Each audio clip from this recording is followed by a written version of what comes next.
وہ مقابلے کے لیے سنبھل نہ سکے۔ میں ہوں حارثہ کا بیٹا مثنیٰ۔ اس شور و غوغا میں سے ایک للکار سنائی دے رہی تھی، ہم بھی تم میں سے ہیں، میں ہوں مثنیٰ بن حارثہ۔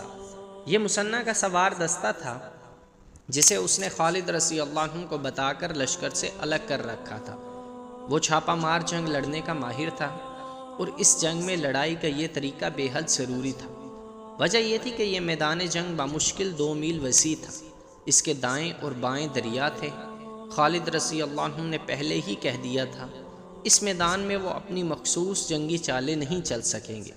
اپنے سالاروں سے انہوں نے کہا تھا کہ آمنے سامنے کی لڑائی میں وہ صرف اس صورت میں کامیاب ہو سکتے ہیں کہ دشمن پر بہت تیز اور شدید حملہ کیا جائے، بلکہ حملہ موج در موج ہو، یعنی ایک دستے دشمن سے ٹکرا کر پیچھے ہٹے اور دوسرا دستہ حملہ کرے۔